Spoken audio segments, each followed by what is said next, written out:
सांगते, माय वेदनेच्या पोटी रोप धीराचे रे फुटे. म्हणजे जी वेदना आहे ना, ती तू सहन केलीस, ती जर तू स्टँड केलीस, तर तो जो धीर आहे, तो धीर तुला तुझ्या ध्येयाकडे पुढे घेऊन जाणार आहे. कसे टाकू मी पाऊलं रोखतात काटे कुटे, माय वेदनेच्या पोटी रोप धीराचे रे फुटे. म्हणूनच दे रे ध्यान गड्या दे रे ध्यान, दे रे ध्यान गड्या दे रे ध्यान.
फुटे, माय वेदनेच्या पोटी रोप धीराचे रे फुटे, माय वेदनेच्या पोटी रोप धीराचे रे फुटे. दे रे ध्यान गड दे रे ध्यान, दे रे ध्यान गड दे रे ध्यान, दे रे ध्यान गड दे रे ध्यान, दे रे ध्यान गड दे रे ध्यान, दे रे ध्यान गड दे रे ध्यान, दे रे ध्यान गड दे रे ध्यान, दे रे ध्यान गड दे रे ध्यान, दे रे ध्यान गड दे रे ध्यान.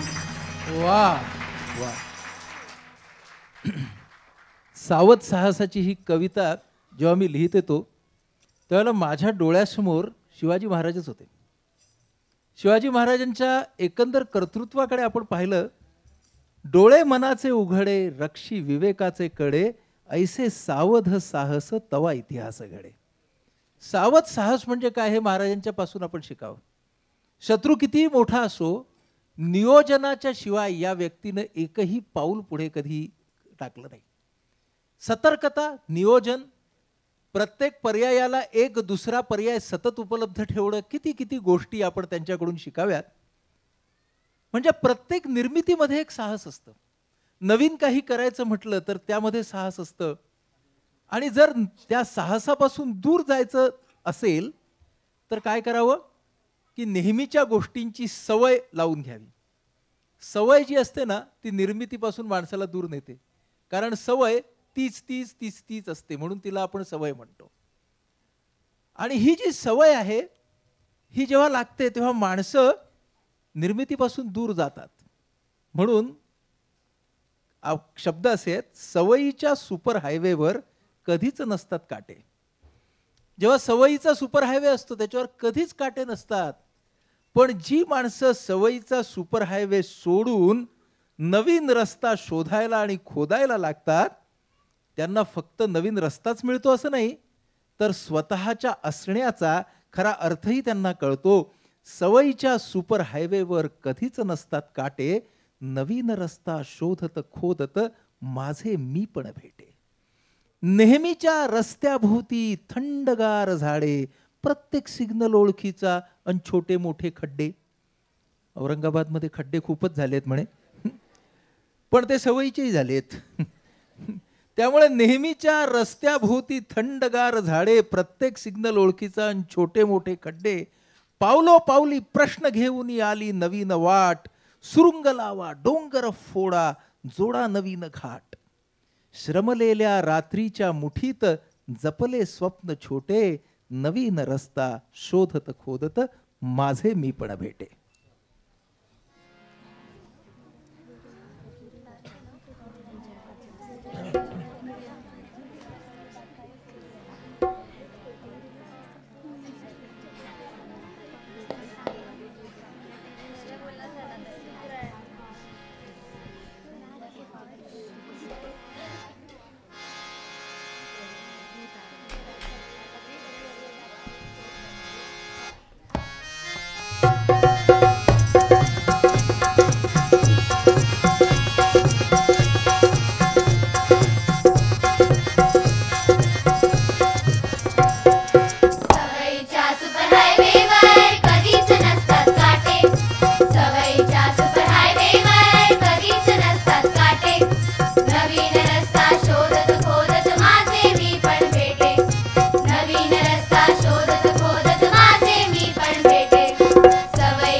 नवीन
नवीन रस्ता शोधत खोदत माझे मी पण भेटे. गीत ऐकताना आणि ते नृत्य पाहताना मला एक होता कारभार हे पुस्तक आठवत होतं. कारभारची गोष्ट अशीच आहे ना. कारभार हा शेतीतज्ञ असतो आणि तो कृष्णवर्णीय असतो. त्याला एकदा एका व्याख्यानाला बोलवलं जातं एका शहरामध्ये आणि जे सगळे शेतकरी असतात ते गोरे असतात. त्याचं व्याख्यान ते ऐकतात, पण त्या व्याख्यानाच्या नंतर ना त्याला पाणी कुणी देत नाही. कारण पाणी द्यायचं नाही. जसं आपल्याकडे जातीव्यवस्था होती तसाच तो भाग. आणि रस्त्यावरती चौकामध्ये कृष्णवर्णीय लोकांच्यासाठी वेगळा पाणी प्यायचा नळ असतो. तिथे जाऊन त्याला पाणी प्यायला लागतं. तर त्यावेळेला काही लोक त्याला विचारतात की तुम्ही असं हे का केलं. तर तो म्हणतो की थांबा, माझ्याकडे धीर आहे, माझ्याकडे पेशन्स आहे. मी जे म्हणतोय ते जेव्हा ह्यांना कळेल तेव्हा माझं ज्ञान हे भेदाभेद घालवेल. ज्ञान हेच भेद घालवण्याचं साधन आहे असं कारभार म्हणतो. कारण कारभारला त्याच्या स्वतःच्या संकुचित अशा स्वार्थी अशा ध्येयामध्ये त्याला अजिबात रस नसतो. त्याला त्याच्याकडे जे आहे ते द्यायचं असतं इतरांना. त्याला एकदा त्याचे सगळे विद्यार्थी हिरा देतात की आता ह्याला आपण हिरक महोत्सव, याला हिरा देऊया आपण. आणि मग ते नंतर बघतात ह्याने हिरा कुठे ठेवलाय, तर त्याच्याकडे दगडांचं वस्तू संग्रहालय असतं. तर तो हिरा बघितल्यावरती तो म्हणतो की आतापर्यंत एवढा एकच नव्हता म्हणतो. म्हणजे त्याच्यासाठी तो हिरा म्हणजे विद्यार्थ्यांना जे शास्त्र शिकवायचं आहे दगडांचं त्याच्यामधला एक दगड आहे. ही एक वाट आहे कारभारची. आणि दुसरी वाट कुठली आहे माहितीये, जी फक्त स्वतःकडे नेणारी वैयक्तिक स्वार्थाची संकुचित वाट आहे. जे जे सगळं आहे ते मलाच हवं. ही एक प्रकारची नशा आहे. ही नशा कशी असते आणि त्याचे परिणाम काय होतात आणि ही नशा उतरवायची कशी, हे सगळं सांगणारं आपलं पुढचं गीत आहे. माझी खिडकी माझे दार, माझे अंगण माझाच पार, माझे माझे माझे म्हणता धाप लागून गेली यार. माझी खिडकी माझे दार, माझे अंगण माझाच पार, माझे माझे माझे म्हणता धाप लागून गेली यार. गोळा केला सारा भार, मीच झालो राखणदार, हमला केला कधी कुणी तर देईन त्यांना जबरी मार. नजरेत घुसला संशय फार, रागाला भीतीचा खार, मैत्री हटली प्रेम आटलं, आपुलकी तर केव्हाच ठार. तर ह्या बेटावरचा हा माणूस आणि पुढे त्याने त्याच्यातून स्वतःची सुटका कशी करून घेतली हे सगळं या गाण्यामधून आपण ऐकूया.